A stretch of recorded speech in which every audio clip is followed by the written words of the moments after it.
To the surprise of no one, the DFB team has eaten more food at Disney World this year that we need to share with you right now, so you don't miss a potential new favorite during your vacation.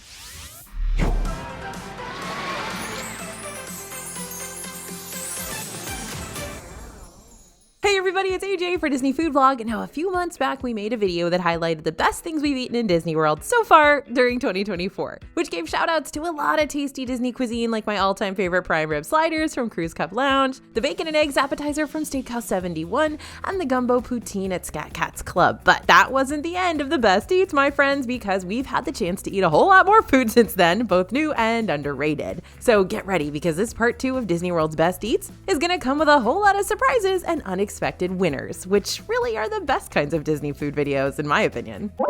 So these are the best loaded fries we've never talked about before. House of Blues loaded fries for 16 bucks. Loaded fries are kind of my thing. Just give me a nice popping hot plate of crispy fries topped with all sorts of savory nacho-like goodies, and I'll be one happy AJ for the rest of the day. That is, until it's time for my next fry fix. Also, please put plastic cheese on them. Now, as much as I love loaded fries, there are so many loaded fry options in the Disney bubble that more often than not, I focus on the few that I know will never let me down. But today is different, because today we're highlighting a loaded fry that's gone undetected in the shadows of other loaded fries for way too long. I hate when that happens. The loaded fries from House of Blues over in Disney Springs are topped with jalapeno bacon, pickled red onion, a 4-cheese sauce, cilantro crema, and cotija cheese. So I think it's safe to say this loaded fry option is way more unique than your typical chili cheese fry from the State Fair, as much as I love those. Now these are so very cheesy and also have a bit of a sharpness to them, and the toppings cover all the fries all the way down top to bottom. This is a huge thumbs up from yours truly, because I sure do love it when toppings are distributed throughout the entire loaded fry offering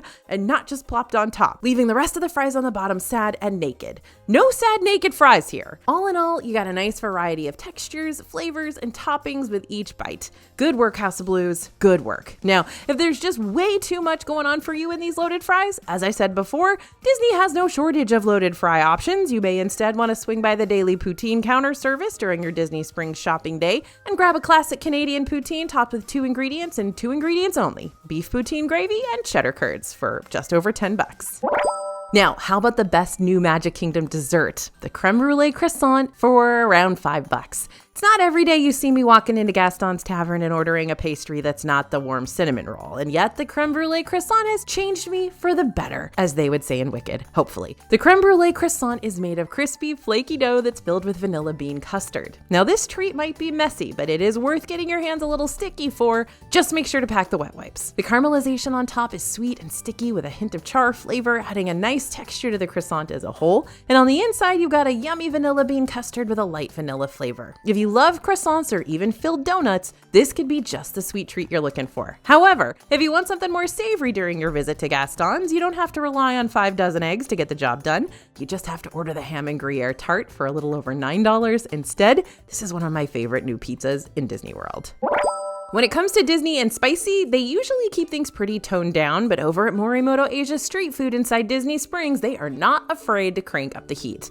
The Bulgogi Kimchi Ramen is a new offering now available at this little quick service window that features thin sliced sweet soy marinated beef with duck broth, house pickled kimchi, gochujang sauce, and a scallion soy marinated egg. When our reporters ordered this in Disney, they were warned by the Morimoto Street Food folks that it was going to be spicy. But you know, as I mentioned before, Disney spicy tends to be pretty weak for the most part. And initially, we thought that was still the case because the heat didn't really hit us during those initial bites. Yet the longer we ate this noodle bowl, the spicier it got. Let's just say our water cups did not go undrank. Aside from the impressive spice factor that snuck up on us, the ramen noodles were nice and thick, and the clear broth had a bit of chili flavor that complemented the heat really well. We also found the beef to be really tender, and the marinade gave it a slightly sweet taste to help cut the spice.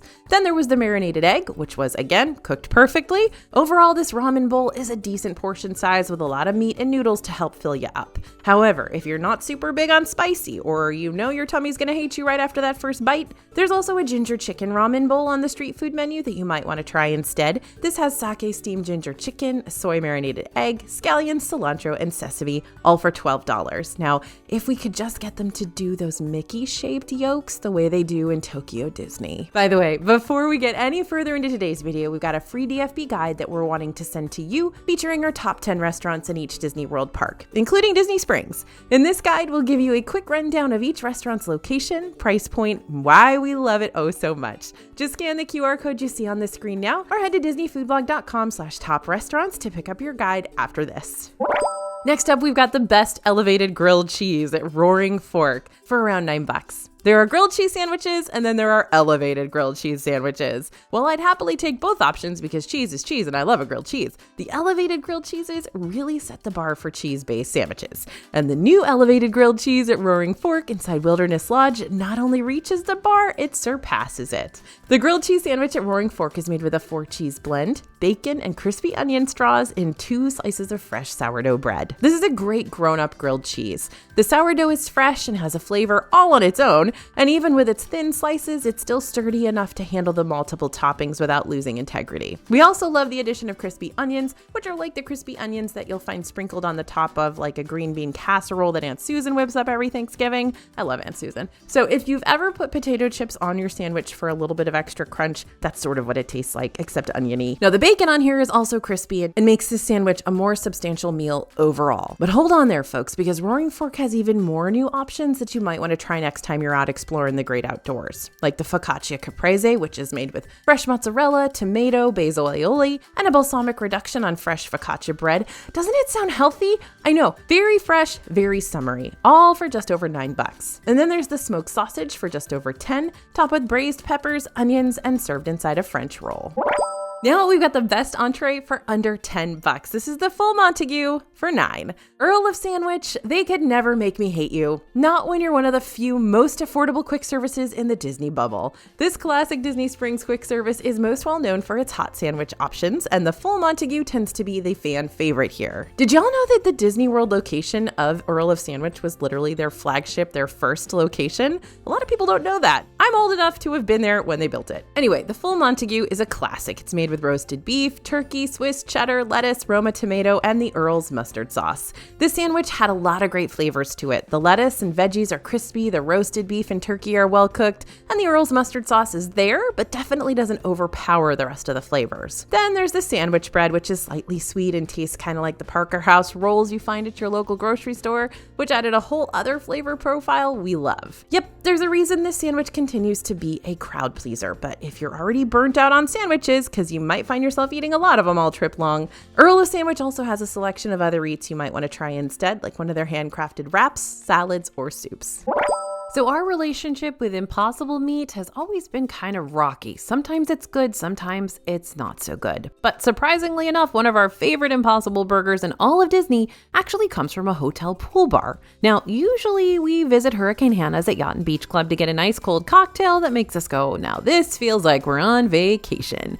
But when we recently visited, we saw an Impossible burger on the menu with lettuce, tomato, and tomato jam on a brioche bun. And our reporters were like, what the hey, it's lunchtime, let's try it out. This was a very good decision. First of all, let's talk about that tomato jam. It's very nice and sweet, and that alone really elevated this burger. But when you go and add plenty of veggies, plus a slightly sweet brioche bun, then you suddenly forget you're eating an Impossible Meat burger and straight up feel like you're eating a really good burger. If you're just not a fan of Impossible Meat and you're not looking to be converted into an Impossible Meat fan anytime soon, there's also a regular bacon cheddar cheeseburger on the Hurricane Hannah's menu too. That still includes the lettuce, tomato, and slightly sweet brioche bun.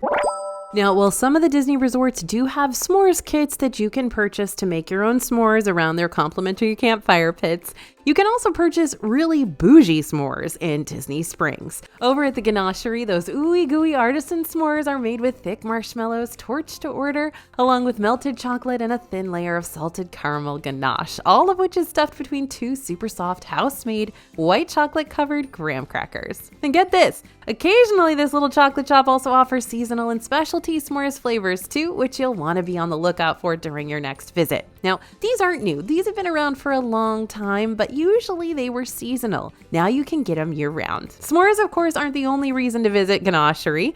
Each of their chocolatey goodies is made from scratch, including, but not limited to, the ganache pops, chocolate piñatas filled with surprise sweet treats inside, chilled chocolate beverages, citrus bites, Mickey milk chocolates, and toffee crunch. Just be wary of the price points here though, because this chocolate is top of the line and always made fresh, and it can get pretty pricey. Like those chocolate piñatas are like 28 bucks. But even if you want to try just a few artisanal chocolates without breaking the bank, each individual ganache piece is about $3. Still a pricey bite, but it'll make your taste buds happy if you're really craving some quality stuff. Okay, they're back. Well, sort of they're back. The loaded burnt ends fries are back at Regal Eagle Smokehouse in Epcot. But before we get way too excited about this discovery, I've got a big word of warning for y'all. One of our DFB reporters did speak with a cast member who said that the loaded burnt end fries will continue to be a limited offering. So there are no guarantees it's going to be there when you're there. The dish will also not appear on mobile order, so the only way to know if it's available while you're visiting is to walk inside and wait in line at the register. You'll be able to see a placard if the fries are available that day. Lucky for us, the fries were available the last time we visited, so we were able to grab them again, and they're just as good as we remember them being, if not better. The loaded burnt end fries are seasoned French fries with burnt ends, macaroni and cheese, and beer battered onion rings. The mac and cheese is nice and creamy, and they look positively glowing. Just look at all that golden spiral goodness. Meanwhile, the fries are covered with lots of seasoning like salt paprika combo, and the onion rings are a bit on the greasy side, which wasn't necessarily a bad thing, but did make them just a little bit messier to bite into. Then there's the burnt ends, which really came back with flavorful vengeance. The meat is chewy with a bit of tenderness while also being rich and full of barbecue flavor. While we did find a couple of pieces that were too crunchy and a few that were more fatty than not, these burnt ends taste even better during this reunion tour. This dish was definitely on the heavier side of things, so it may not be the best option if you're planning on tasting your way around an Epcot festival or you've got advanced dining reservations already set up for a nice dinner that night. But if you're hungry and these are there, I recommend.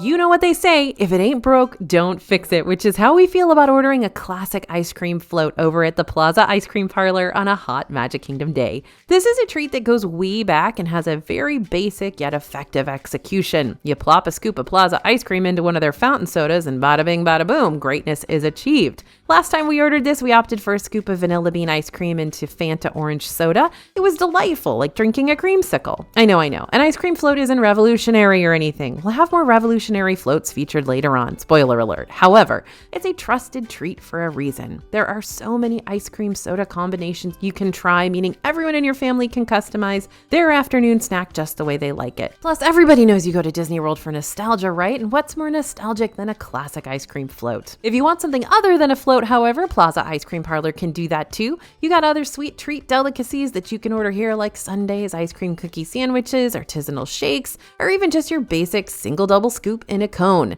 I, of course, love the All-American Sundae here. That peanut butter and chocolate sundae, one of my favorites. Now, the best snack we need to remind you still exists are those crispy mac and cheese bites. It's been a hot minute since I bragged about one of my favorite savory snacks in Disney Springs, so I'm here to tell you that yes, I still love the mac and cheese bites from Wine Bar George. This app comes with 4 breaded and super crunchy bites stuffed with warm mac and cheese noodles. The tomato sauce that accompanies these is also a gem because it gives you this illusion you're about to bite into a rounded mozzarella stick, but then you actually bite in and it's macaroni, the best kind of surprise. Another great thing about these apps is that they're crispy without being greasy, while the mac and cheese is creamy without being messy. This is why I love when a fancy restaurant does casual food items, because it's always really, really good.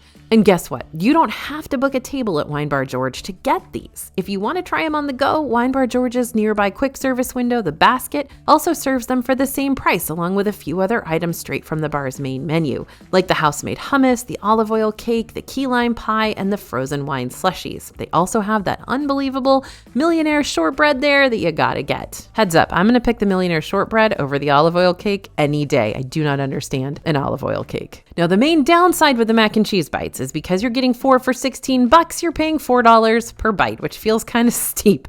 But on the other hand, these bites are hearty enough that they could serve as an entree for lunch if you want to do that instead of sharing them among your group. Now, many of Disney's kids' menus are going to feature a lot of the same items: cheeseburgers, chicken tenders, hot dogs, mac and cheese. And while that's great if your kids are picky, it might not be so great for the kids who like to branch out every now and then, which is why we love the Bento Box kids meals featured at Shiki-Sai Sushi Izakaya in Epcot. Now, I know what you're thinking. $20 for a kids meal is pretty pricey when you didn't book a meal at an all-you-care-to-eat establishment or at a character dining experience, right? And I totally agree with you. But when you see just how much you get inside this bento box, the price tag starts making a little more sense. The kids' bento box features salmon, chicken, California rolls, shrimp nigiri, an egg roll, fruit, edamame, and Japanese potato salad. So all you grown-ups out there feeling jealous yet? This isn't just a solid variety of food plated for kids, it's a solid quality variety of food plated for kids. The salmon and chicken are both super crispy, the rolls are fresh, and the fruit and edamame also very fresh. The Japanese potato salad is fairly basic, but that might be better for kids who are apprehensive about trying it in the first place. Overall, this is a great balanced meal option for kids out there with more adventurous palates. But if you know your kid is so not going to be a fan of sushi, nigiri, and potato salad on their plate, then you may be better off booking an Epcot meal at a place like the Garden Grill Character Dining Experience instead, where the family-style dining options may be more familiar for kids and adults alike, with selection items like mac and cheese, mashed potatoes, turkey, and a chocolate farmer Mickey cupcake for dessert. Disney World and their food price tags, not a place you want to mess around with a full plate that you might not be eating because you're not sure you like it. Now, you know what I love? I love going to Disney's underrated pool bars and discovering little hidden gems on the menu that guests have never tried before, which is how I learned about the frozen Irish coffee from Mardi Gras in Port Orleans French Quarter. The frozen Irish coffee is a frozen blend of Jameson Irish whiskey, Tia Maria liqueur, and freshly brewed Joffrey's coffee. This boozy, caffeinated beverage is super smooth and has lots of coffee flavor bursting forth, as you'd probably expect. But one of the best parts about it are those additional coffee grounds sprinkled on top, which add a great extra texture to the overall drink. Should you take a trip to Port Orleans French Quarter just for this drink? No, but if you're already staying here, or if you're in the area to pick up some Mickey beignets from Scat Cat's Club Cafe, I think your coffee cocktail aficionados are going to appreciate this one. Now, how about the best dessert hiding in a so-so restaurant? The Mexico City Churro Donut. Not every restaurant in Disney World is a banger, but the DFP team and I still go back to the ones that we're less than impressed with quite frequently for a few different reasons. First, restaurants can have off days or off seasons, and we don't want to completely count something out for good if they end up changing for the better later on. That's our job.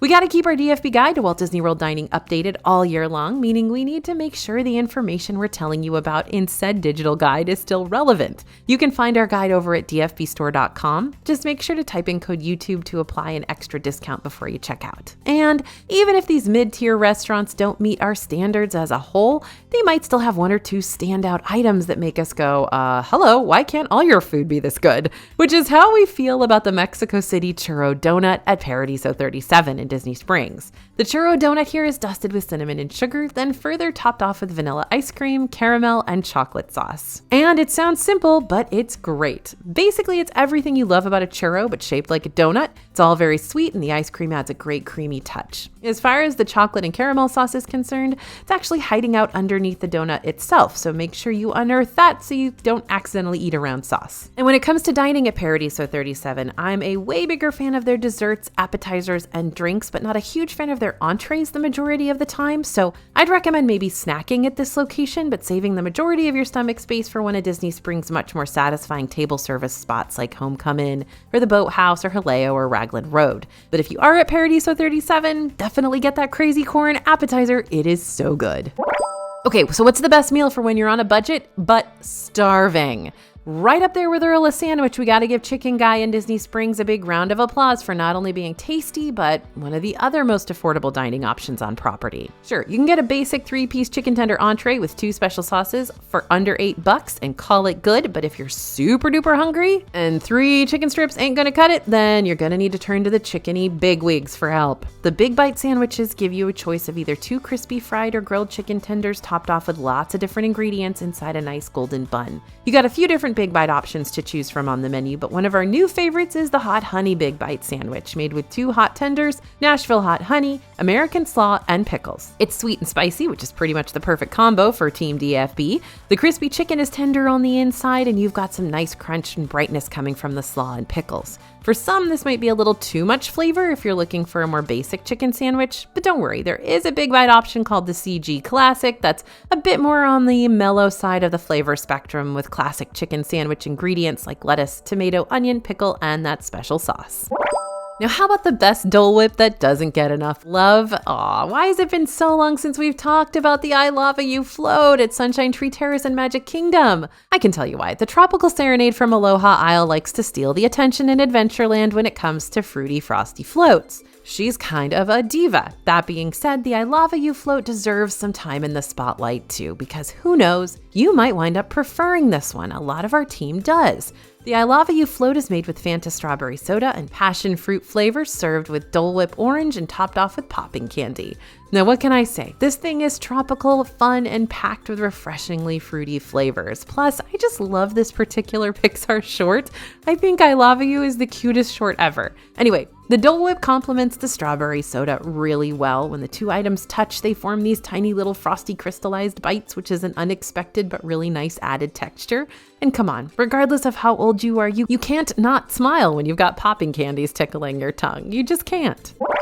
Now, how about the best theme park pasta dish to eat between thrill rides? Okay, is this the best pasta dish in all of Disney World? No. But is it the best pasta dish in all of Hollywood Studios? I think so. The rigatoni bolognese at Mama Melrose's Ristorante Italiano is topped with ground beef, Italian sausage, and Parmesan cheese. This is quite a large portion of pasta you're about to take on too, which I'm not complaining about, especially since the price tag for this dude's a little steep. The sauce is very tomato forward with a bit of low spice to it when paired with the Italian sausage. Not to mention the noodles are perfectly cooked and the thin slices of Parmesan right on top give this dish that final creme de la creme that might have been missing if the cheese wasn't there. Now, if you're more of a white sauce pasta eater instead of a red sauce pasta eater, the fettuccine alfredo with shrimp is also pretty tasty at Mama Melrose's. It's a $32 dish made of pasta, cheese sauce, and fresh basil, though when we were there last, the printed menu listed fresh parsley, which turned out to be a typo that the restaurant was hoping to fix very soon. The sauce is very Parmesan forward in this one, and while we would love to have had a bit more of it on this pasta, the amount of shrimp topping the noodles is good and plentiful.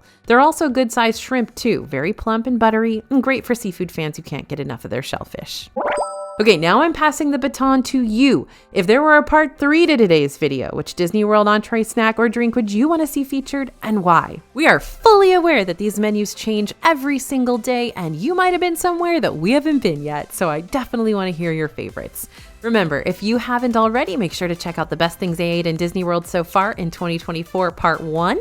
And don't forget to pick up that free DFB Top Restaurants guide over at disneyfoodblog.com/top restaurants. Thanks for listening, everyone, and thanks for watching. As always, this is AJ for Disney Food Blog, and we'll see you real soon.